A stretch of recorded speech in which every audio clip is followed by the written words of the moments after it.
What up, my man? What's up, man? How's it going? It's going well, man. A nice little boy maker victory. It's Franchise for Cheesy, my Neezy, and J Love. Chicka chicka. Oh. It is that. It is that. Pretty big win tonight. I spent it at the local B-dubs with these people. So glad to be home. Maybe I invest in some YouTube TV. It's okay. I'll just probably throw you the password and we'll just call it a day. I mean, Yeah. something like that, maybe. Well, what are your initial thoughts on the game tonight? Well, full disclosure, normally I wouldn't divulge this kind of information, but it's probably the first time I've missed part of a Purdue game in, I don't know, 2 decades as far as watching the game. And, my sister's visiting, so we went and had dinner. And she's like, yeah, well, I've got to record it so we can just come back and start it whenever, right? So I get here and home and we're up 7 points, but I missed the first, I was almost the first media timeout when it popped on there. And I'm like, all right, well, I guess we missed some, but this is I was this is why we can't have nice things. I was I feel like if I was watching the game, this dumb, Disney bastard superstitions, or I'm watching the game, we'd already be able 15 or 20, roll away with it. But no, in all seriousness, so we it made it nice because you fast forward and get caught up to real time. But then I've got my buddy Adam. Hopefully, our buddy Adam will hopefully be shortly joining us here. And he, he'll text stuff or whatever. So I basically just had to put the phone down because you can't have real time stuff. It's why are we playing ass and cat food? That kind of deal. And I'm they're looking pretty good right now. I'm oh shit, we're down 8. Whoops. T-vote again. No, but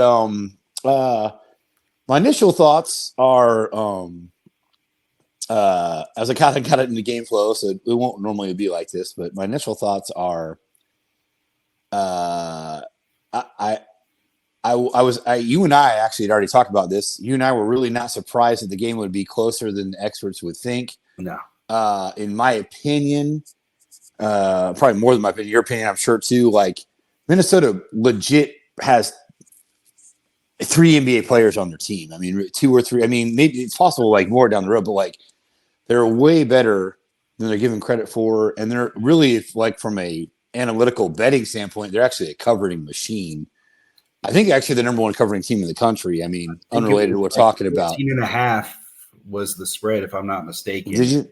Yeah, that might have dropped to that. I think it was 16.5. Maybe I didn't look, but you. I mean, I really actually usually look, but I didn't look at all until today, and that could have been earlier. So, but that's insane. 6, if it was 14.5 is already insane, but 16, 17.5. Yeah, where I saw it, that's insane. Now obviously. And that's at home, Mackey Arena, of course. So you're going to be given some grace there. Coming off of a kind of a very painful loss that they were up 18, 20 points on, the last game on the road. Yeah. I think at Iowa, right? I feel like that's who they played. I should know this, but But I think they were playing at Iowa, and they, one point I looked on the game tracker. And I actually think I might have turned it on, so I should know that it was Iowa, but it's been days ago. So I've been drinking, so sometimes that happens. But no, anyways, so they, it was sort of when you play on the road and you have that kind of big lead, and it's just you have to overcome so much more when. You're on the road, especially in an environment like Mackey Arena that's always sold out for even exhibition games. And honestly, it's a credit to their coaching staff for their preparation and then their mental, fortitude to actually hang around in the game getting down 11 points. Because a lot of times for Purdue, road or home, that's a knockout blow. You almost don't recover from it. And so my initial reaction is I'm actually not surprised that the game was sort of closer. It didn't really play out the way I thought it would from Matt's perspective. I mean, being down at 8 at halftime. And I honestly think that Matt Painter lets the team have a pretty big leash because he knows he trusts his players. That's a difference this year for sure. Yeah, so that's. But carry on. I'm sure you have something to add on that. So no, I think that Purdue coming off of a huge, rivalry game at IU is potentially a trap. Where I thought that would add to it being a close game.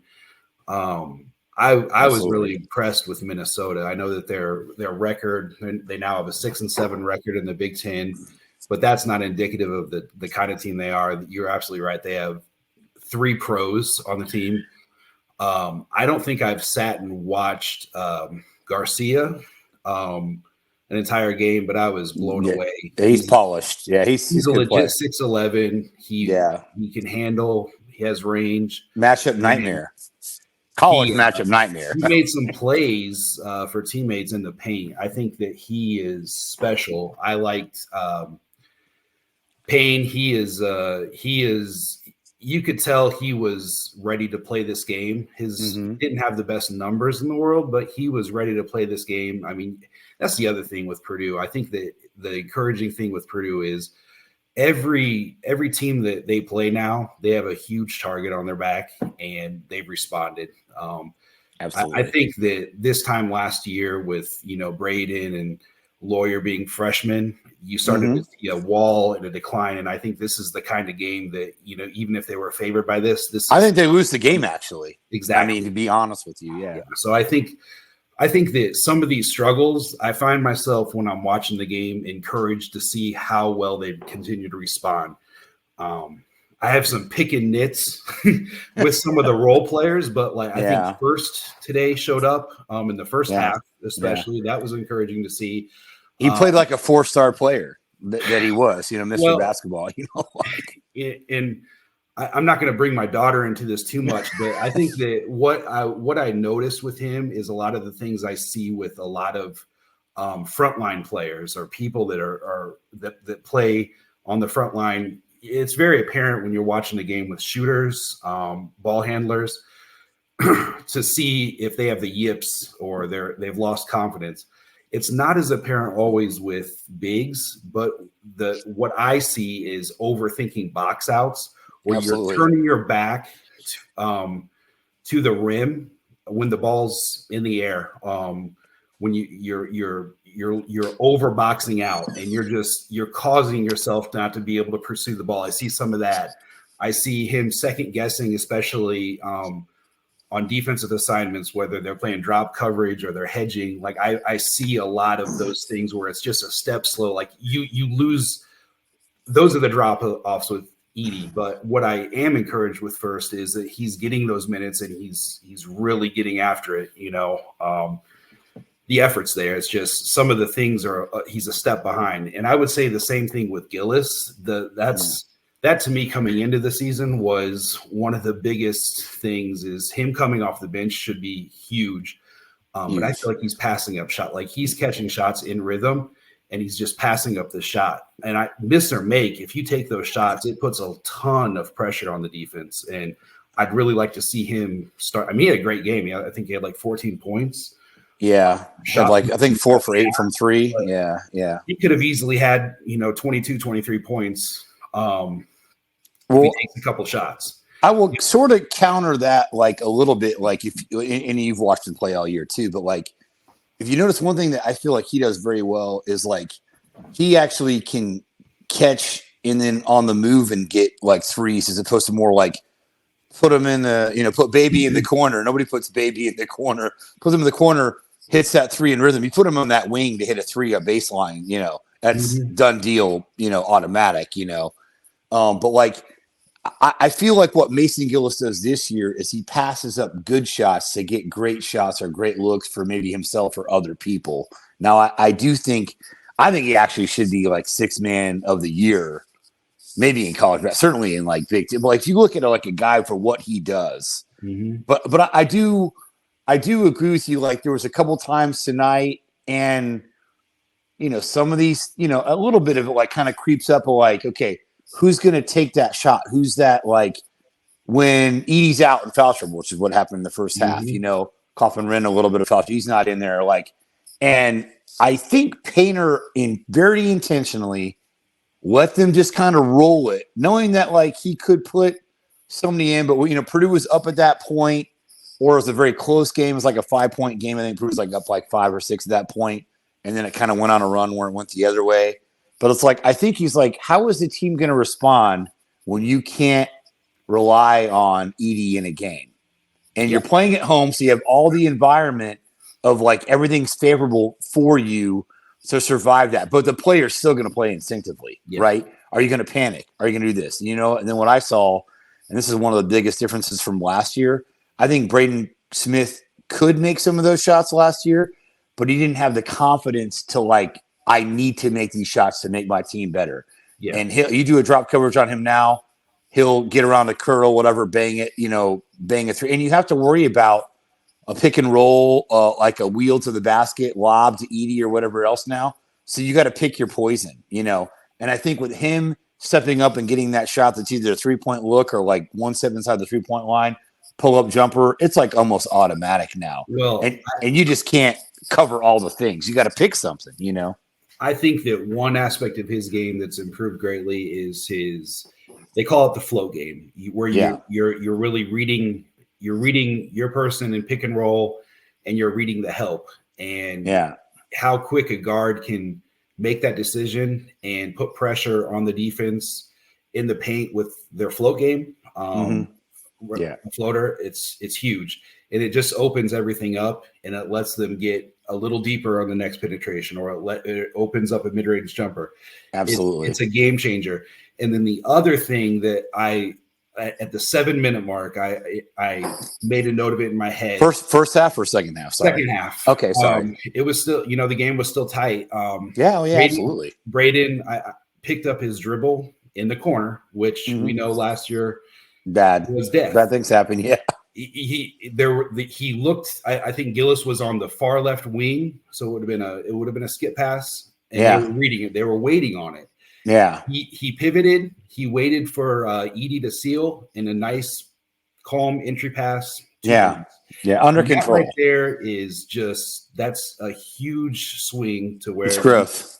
Yeah. And that's just the game slowing down and just being smart with the basketball, knowing he can make a play, but knowing when to do it, because he can make that play a lot more comfortably when he puts pressure on the defense, knowing that they have to play him honest. They can't cheat the lane. They can't, Oh yeah. Because what that honestly did is you couldn't help on Edey from the weak side because they were cheating, waiting for that skip pass. Absolutely. Yeah. Barbecue chicken under the basket. Yeah, I love that from Tyler Kolick, by the way. That was awesome. Anytime you can get an Urban Dictionary reference in anything that you do, it is a win. Because if you have to look it up and you can't pronounce it, it means something typically terrible. Yeah. This is one instance where the reference to a Urban Dictionary reference was not hideously like it's not basically a Cards Against Humanity like free for all. It was actually barbecue chicken. Oh, that makes sense. Cool. Much different than pixelated bukkake, which means almost exactly what you think it would mean. It's very, very bad. You can look that up on Urban Dictionary, but you got to be 18 if you're watching this video if you're doing that. I think that the growth will result in Tournament Charizard. Absolutely. That'll catch you some anime. Yeah. Anime merkin. Yeah. Anyways. How cool is it that, I feel like I said, I think they're playing with the target on their back. They're responding. And I don't see many bad habits. I think that everything that we're picking apart are easily correctable in one film session as to get opportunities. Lance Jones probably had the worst game I've seen him play. Yeah. And he still impacted the game. But exactly. Mean, still his drive to the basket, not afraid to take the shot. Didn't necessarily shoot well. But if you notice, I think there's a couple of major factors besides everybody getting a year older, including our guard play, Braden Smith. Lance Jones being able to get his basket, get to the lane, drive, and penetrate to the hoop. And then, I think you'll have to live with one or two maybe possibly boneheaded plays, but maybe not like a good shot here and there, maybe a heat check, maybe something like in there that it's like, okay, that could be kind of like the nail in the coffin when you're on a run, or it could be like something that kind of swings momentum to like let a team hang around. But what this team really lacked last year was that person that was willing to do it. Yeah, And that's built into his game. Yeah, and it's critical to his game. So you it. can't take that. You can't take that from him because it's like taking who somebody is. And Matt Painter understands that, like, hey, you're going to live and die with that a little bit. But I think what happens is you get him to rally. You see him making excellent senior, like, you know, hey, this is my last run. You know, I came to Purdue to try and, you know, to win a Big Ten championship, to try and, you know, Final Four national champion caliber team. You got to realize most of these people, high school players, Lance Jones been on, you know, college for 4 years. They're not used to having a Zach. I mean, nobody's used to having a Zach, but a post presence like that where you run through the post. So that takes some time, takes a lot of reps, a lot of practice, a lot of gameplay. Like, oh, damn, you know, we got to get this ball to him. He's pretty damn good. Like, you know, it's just like a lot of times you might throw it in there. There could be a good player, but it's like, you know, there's some limitations. Yeah. But at the end of the day, if you don't force Zach Edey to 8-10 feet out to where he's going to get that long hook, and he's actually gotten better and better over time. So it used to be like 4 or 5 feet. Now it's out to like 8-10 feet, and he still makes it a lot. But if he steals you and it's 6 feet, it's done. It's all over but the crying. It's a done deal, you know. And it's like he's getting fouled on all the plays, whatever. But I honestly think that he's a dog. I mean, you watch Lance Jones, it's like he goes and does winning plays because even if he does something that might make a mistake, he's not going to like stop playing defense for it. He's not going to let a bad shot, a missed shot, like get him down on the defensive end. And I think a lot of younger players, like Purdue, especially last year, like Lawyer might have a lot of like he had some ups and downs this year, but it's more commonplace across the stream of his game now, where it's like, you know, he's still like, even though he's like physically overmatched at times, like sometimes numerous times, because they go and seek him out on defense in a scouting report because he's not like an excellent defender, but he knows where he needs to be and what he needs to do. And that's very, very important because if you're doing help defense and you understand the principles of like, even if I slow this down a little bit, that enables this person to kind of step up and create a smaller window for a pass or a dump down or whatever. But the thing of going back on a long tangent, sorry, with like Lance Jones, like you never see a bad offensive play or some missed shots affect how he plays on the defensive end or impacts it on a hustle play or rebound or whatever it may be. You know, and that's a guy that came to Purdue last year, feels it, and he's like, this is winning time, baby. You know, and that is paramount. That last year's team didn't have that. David Jenkins, good player, right? Yep. He was a different kind of player altogether. I'm sure he's a great locker room guy. Nothing bad to say about it. I only heard great things about him. But like when you go and you watch Lance Jones, like you see, and I heard it from a lot of reports, you know, and everybody's like kind of knocking him as like, oh, that's who you got in the portal. Well, it's like every team doesn't need the 5-star All-American to join their team. That's like when you reload and all that. Like Matt Painter is absolutely the best at identifying talent, in my opinion, in the country. Certainly top 5, top 3, no matter anyone, you know. And so it's like he knew that's the piece he needed. And if everybody took their natural progression, you know, this is where you are. Yeah. So now you have someone that is barely listed on one of the high, like best transfers in the country, but he was the best transfer for Purdue, period, in the portal, in my opinion. No, I think that Painter. I know we talk about it all the time, but it's just. I think that a lot of these coaches, the way that they approach the transfer portal is they're playing fantasy basketball, and that's not what Painter's approach is. And it seems simplistic to say, but like he's really approaching this like a business. Like he's running a Fortune 500 company. It just happens to be a basketball team. Like he's looking for the best team to fit within each other. Obviously he has elite talent, but he will sacrifice a star, a 5-star and take on a 3 or a 4-star if it's a better fit, and it's going to Oh translate yeah. to a win, many more wins. I think that one thing in today's game that was also encouraging, and that's kind of that's today's theme for me, is there, you didn't get a typical just super efficient, dominant Edie game. It was kind of a grind. At one point, I think he was 2 of 7, was missing free throws, but I think it would have been a natural tendency for someone like Braden, who, whether people know it or not, he has. Everybody knows he has a chip on his shoulder, but that chip is much bigger than a lot of people realize. And I think that it showed a lot of maturity on Braden's behalf, just not like, hey, I'm going to go take this over and chuck some threes, or, any number of players. And I think that they stuck with their game plan, and they understood that this is not typical. I'm not going to go 2 for my next 7. And conversely, they're going to regress to the mean. Christie and I forget the other guy's name. They're not going to go 7 for 9. Garcia played. They're talking about the guard. You're talking about the other guard. Both guards. Yeah. 7 for 9 from deep.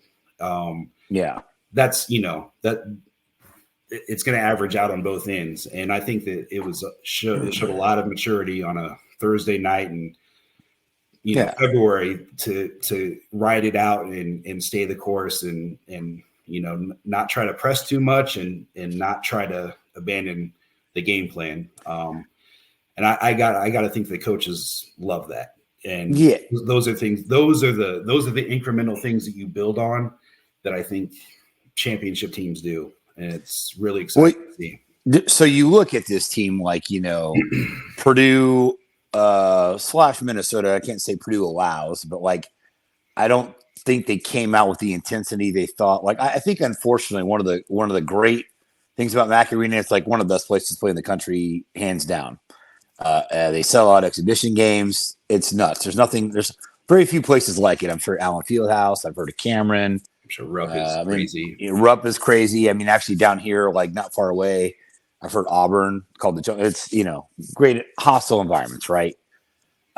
These people don't really sell. I mean, some of like Allen does and Rupp, but like they don't sell out like see their cousin exhibition. Yeah. I mean, it's sort of like if you ever like gone to Match.com and ended up at a basketball game. And so like, we could hook up.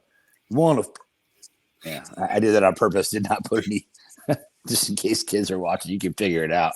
Put a big sticker on there. So, friend of my wife's husband. So, anyways, playing these awesome venues around the country, and Mac Arena takes second fiddle to no one there, right? So you're playing these environments, and like Purdue's down 8 at half, and they had hit. I think it was 9, but it could be. I think Minnesota had 9 threes in the first half. Yeah. Now, like, how many teams are like, might be like, oh, it's just not our day. Like, you're playing at home, and you and I both talked about this. This game was in the barn, probably a different game, and Purdue might lose the game. Sleepy spot. You won 8 or 7. It'd be 8 in a row going into this game. So it's a natural place to like let your guard down some. Yeah. But they're down 8 points. And it's like, Christie couldn't miss. I mean, Christie is doing NBA crap. I mean, Christie's an NBA guard. But he was doing like pull up. It wasn't bad defense. He just like, you give him 1 inch of space. You give these NBA wing type players, that's the prototypical type player that Christie is. And you let them, you give them that spot. It's like, Murray from Iowa, the last couple of years before he went in the NBA. Like you give those people like 6 inches, they will drill a 3-pointer up. You're not up in their face. And even if you are, they're just that good. They just make them. It's like you tip your cap, you move on. And when you're trying to stop runs and, a team's up by 5, 6, 7, 8, and then they hit that 3, they're up 10, 9, 10, like it's like they have very, very good offense. And it's like, it's not necessarily playing bad defense, but in the second half, once again, Painter comes in. We're going to put Morton on some of these people. We're going to come up and really D our man. We look up, like the attention to detail on the scouting report. And going back to my original point, going back to my original point, I feel like it's only natural for players, no matter how much experience you have. If you go into Mackey Arena and you think like, oh, this place is just going to give us a win. Like it's that electric. I mean, when you go to Mackey Arena, like there's never been a time I went in there and thought like Purdue's not going to win. And I mean, and there's been times like, okay, we're an under. There's never been a time we went into the game and I thought we could not win. Let's put it that way. There's been times I'm like, yeah, kind of some long odds. It's been years, but it's been, long time where I thought like there's no team where like even a team that I thought might even be like possibly better than Purdue. Like you come into Mackey Arena and win. Well, you look at Michigan State. I mean, Tom Izzo hates playing at that place. I think Purdue's won 8 or 9 in a row at Mackey against Michigan State. And these are, I mean, how many of those teams went to Final Fours that everybody loves? Like February Izzo, right? January, February Izzo. You see that by John Rothstein. So you're like those same teams that like go on and go to Final Fours or Elite Eights or whatever for Michigan State. That's like been one of the flag bearers for the whole Big Ten in basketball in the last 2 decades. Or maybe even longer. But like, how many of those teams have come to Mackey and they could not sniff when they get blown out of these games, 10, 15 points. I mean, talking about stud teams. And it's like, that is a hostile environment. And I think, unfortunately, as a player, you kind of think like, well, this team can't come in here and win because of this environment. And you just naturally let your guard down. But to have the wherewithal to be like, hey, this shit ain't getting it done today. Like it's time we got to go on ball, right? But when Purdue, how many teams have you watched, like Purdue teams in your life? And we've seen them all, for 40 years now, watching games, 35, 40 years of watching, like legit watching games. You're like, did you think like at this point when we're down 8 or 10 points in the first half, 8 at halftime, did you think Purdue was going to lose? I didn't think that for 1 second. No. And the officiating certainly wasn't necessarily going that way. And I don't like to bring that stuff in there because I think sometimes if you have a crew that's not used to officiating Zach Edey, you're like, how do you officiate him? I mean, I would have a hard time, and I watched him play a lot. Yeah. But you look at a game and it's like, it's the calls where like Fletcher Lawyer gets trampled on a play. Trampled. Didn't move, did nothing. And somehow Fletcher Lawyer gets caught. And that game was like a 5-6 point game there. So if you figure if Purdue gets the ball there and they run it to 8 or 9 points rather than Minnesota having a chance to cut it to like 1 or 2 possessions, that's a different game momentum wise, especially in front of the home crowd. And it's like you can't make the egregious, terrible calls or non-calls. And that's like, even when you're playing somebody that you should beat, and you certainly will be like, oh, you can't blame this game on officiating. But I think it's almost like if the game is officiated like relatively fairly for Purdue, I mean, or just in general, like if they just call it like they see it. Yeah. I think Purdue's going to be in a pretty good place moving forward, And so I think that was another thing that I thought like there's a couple mythical fouls I thought like, on Zach Edey to get him in foul trouble. And that can happen in this way tournament, Yeah. Well, it can. I mean, it can. I mean, first 2 games are going to be in Indianapolis, so this probably won't happen then. But this is one point I'd like to make about Minnesota in particular. Like they're 2 bigs. I can't say enough how impressed I was with them. Oh yeah, just their ability. Phenomenal. Yeah, and their activity. So their activity, they came ready to play. I mean, absolutely hooked up. They frustrated Edey. Testament to him for staying even keel and keep grinding. But those 2 bigs, Garcia and Payne, they have NBA abilities, athleticism. 100% active. Purdue's gonna run into other teams now till their last game, whenever that is. It's only going to get harder. They're going to, well, not necessarily. I mean, I think that they've shown, if you're this active with your front line and you can create angles offensively and shift him in the paint, which is very nuanced. It's why I was so impressed with Garcia is how he can make plays in tight spaces. But I think there was a blueprint on film.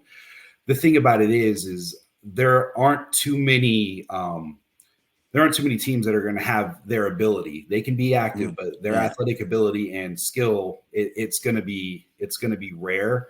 And I think that Minnesota presented a tough game. And I think the other game that was presented to Purdue that had that kind of talent and activity was Alabama earlier in the year. Absolutely. You take those two best shots that I think that you're going to see. Worst case scenario as far as matchups, and you're still able to handle them and be the deciding factor in Edie, down the stretch of the game, why you won those games. Mm-hmm. It's just really encouraging overall. Absolutely. For the team. I think that more than that, again, that Braden Smith play where he calmed down, used his pivot foot, and nice, easy entry pass, like those things where they don't abandon the game plan. Exactly. Know that they have stay the course. Yeah. The best weapon in all of basketball. They don't abandon that.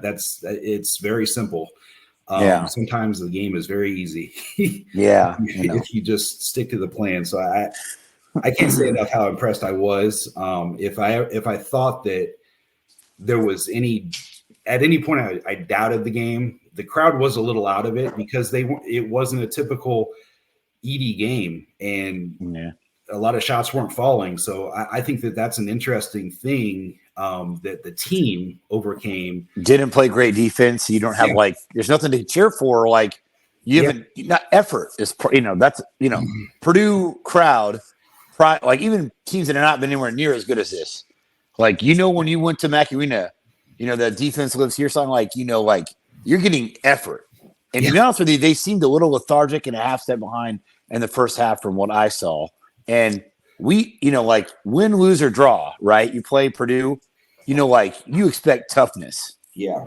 And if you're missing some shots, fine. But if you are not bringing it, doing all the little things it takes, that's what really being a Boilermaker is all about, And so the crowd responds to that as much as anything. I think. Oh, for sure. And you're the unfortunate thing about the tournament is you're not going to be able to take Mackey with you. Yeah. But I think that the more opportunities they have to kind of overcome these outside factors and just build on good habits and slowly get rid of bad habits. I don't think every team in the nation is doing that. I know they're not. I know that this is, you can really distance yourself from the field if you focus in on those things. And I think that they've afforded themselves, the opportunity to just kind of pick apart every little thing about their team. And with this coaching staff, I'm sure that's what's happening. It's just really encouraging to see. It's going to take an effort to knock Purdue out. It's just, it's just really cool to see them. I think the overall favorite for many reasons, not just the talent that's presented on the court. It's a lot of the intangibles are there. It's cool to see. Well, and I think to the common person that doesn't really follow basketball, Minnesota hasn't been very good in so many years. Yeah, really for going back to when we were growing up, like when you went to the barn, if you won that one, you might win the Big Ten because of that win. I mean, that's just when Clem Haskins. I mean, we're going way back now. I mean, but they've had some, they've had a number of pretty good teams. I mean, heck, they've been in the Final Four more recently than Purdue. I mean, True. Yeah. That's so unfortunately, but you went and there's a lot of teams that I don't like the person that because no one's like, oh, we're gonna go unless you're a Minnesota fan or maybe a Big Ten fan because you want to watch your team play and they have me play Minnesota. You don't understand how much better Minnesota is this year than they are even if it was last year or the year before. Yeah. Those were automatic W's the last handful of years against Minnesota, basically. Yeah. It's they didn't have hardly any talent at all. Yeah. They definitely have the right coach, in my opinion. I actually like Ben Johnson quite a bit. Yeah. I actually think a critical mistake he made, and it actually turned out when you watch the replay of the game, he made the battle he chose to fight, getting that technical foul on what he thought was a foul, which wasn't a foul. It wasn't. Because I think he knew that it was slipping away or about to slip away. And it's kind of like he knew what that meant. So he had to really speak his mind about it because of like the momentum area in that at that moment. And it's like it actually was a real banger for him. Like, because like when that happened, it was just that like 3, 4, 5 point like margin to like cut the lead into like something like very reasonable, right? And like that's a big deal. Like when you make so like in hindsight, like hopefully he doesn't like do that again to hinder his team. But like Minnesota is like a surefire NIT team, had a very like underwhelming non-conference because they didn't really play a whole lot. I got great teams, had a couple of bad losses in there, and that's what's really drug them down is that quad 3, quad 4 loss action. As you're trying to figure it out as a team. But if you actually watch Minnesota play, Minnesota has the pieces in the makeup of a team that if they got in the tournament, which I don't think they will unless they make a run into the tournament, they're like a second weekend team. Like if you watch them play. Now, anyone that doesn't have an untrained eye doesn't watch basketball and understand that. Like it's like they're very. In fact, actually, with Ty Berry now being injured for Northwestern, I actually think that Minnesota would be a more dangerous team in the NCAA tournament if they made it than Northwestern. I'm going to be watching them for sure in the Big Ten tournament. They can make, and the game's in Minnesota. It's in Minnesota. It's the Target Center.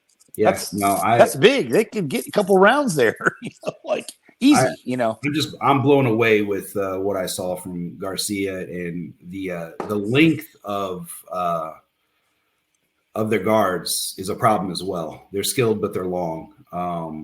I don't know why they're so disjointed at times, and it's just inconsistency. The guards are young, but they present a problem. I would not want to see them in the tournament should they make it.